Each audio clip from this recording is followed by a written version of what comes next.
Well, fellas, after keeping us waiting for quite some time, and well, actually, in a couple of cases, a very, very long time, Wargaming is finally adding in some hotly anticipated ships back into the Armory, I guess you could say.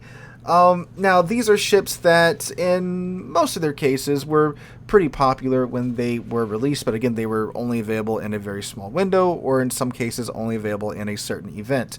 Now, they are being reintroduced back into the Armory, and I'm pretty sure it's on a pretty permanent basis, or at least a long-term basis, because these ships in the update notes don't have an end date for their time in the Armory, so I'm assuming they're going to be around for a bit. So what are these ships? Well, we've got 5 ships that are coming to the Armory, well, that are actually in the Armory right now with this update. So first one is Tashkent 39 for 6,800 doubloons. That one wasn't really too popular at all when she was released. So following her, we have the West Virginia 44 for 9,800 doubloons. West Virginia 44 was originally available during the Independence Day event last year, and this makes it 1 year and almost 1 month to the day. Keep that in mind. A year and a month. 13 months since her original release. She is now finally available for outright purchase in the game. 13 months after her original release. Following that, we have the Alliance, the Tier 8 British submarine for 10,800 doubloons. We have the Pozharsky, which is the Tier 8 Soviet cruiser for 11,800 doubloons.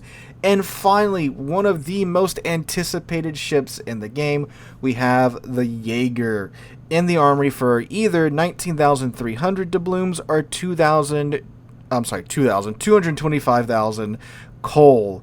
That's right, the Jager has returned as a coal ship. Again, a little over a year after her release. She was released in update 12.5. We're in update 13.7. So we are literally an entire patch cycle and then some since the Jager's initial release.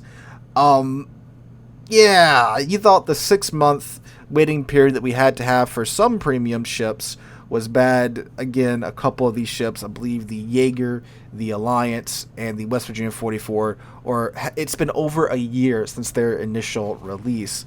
That's just crazy to me.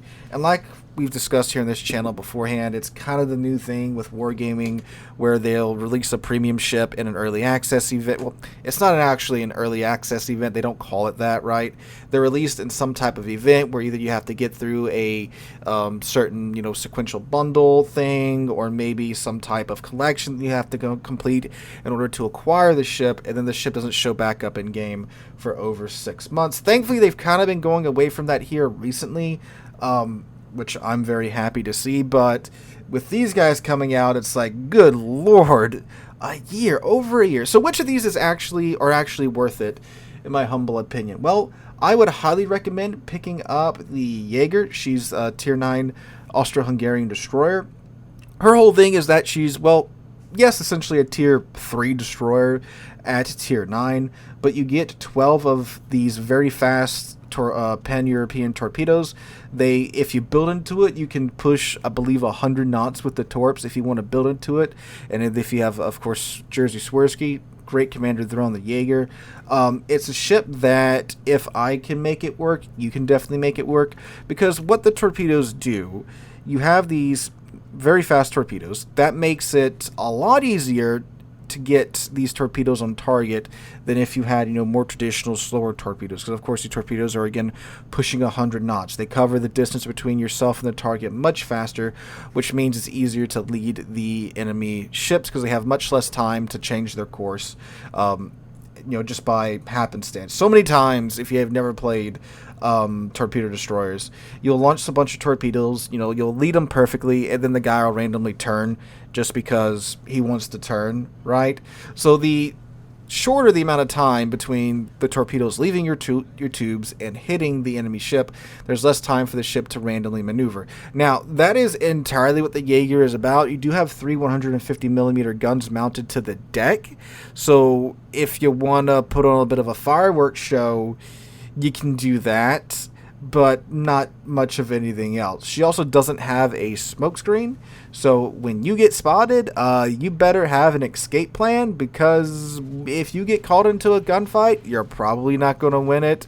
Because again, 3 single-mounted 150mm guns, that's all you got, and that isn't really enough. Like, even the other torpedo boats can easily bully you because your guns are so weak. Now, she does get a heal and an engine boost to kind of help out with that, and she's got, if you build into it, a 5.4 kilometer detection range, which is, one of the best at higher tier.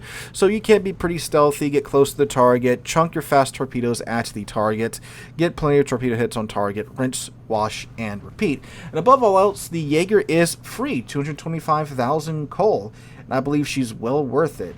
Tier 9 ships, so you get the Tier 9 Premium Economy, which means you will be making money with the Jager if you can perform half well and simply not perish in the first few minutes of the game.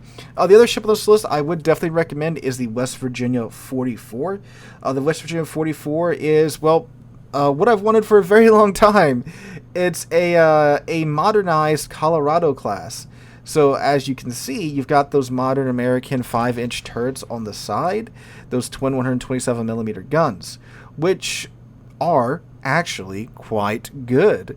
She has improved secondary range and reload time compared to other battleships of her tier, and you still have those wonderful 8 16-inch guns of the Colorado, which means you have pretty darn good main battery firepower for Tier 7, and you have pretty darn good secondary firepower at Tier 7 as well, which means you're kind of a doom turtle, because if anything gets close to you, they're gonna, get shredded pretty fast by your secondaries. And I'm talking again, like, if you're top tier, right? If you're bottom tier in a Tier 9 game, God be with you, right? But if you're top or mid tier, if a destroyer, some cruisers get close to you with the American 127mm secondary guns and their good reload time, you're going to do quite a number on them with your secondary guns. And then on top of that, you have, again, your 8 16-inch main battery guns, which 16-inch guns at Tier 7 are quite good. There's quite a number of ships that you can simply, overmatch their bow or stern armor with, because again, those 16-inch guns do overmatch the common armor threshold by Tier 7 standards.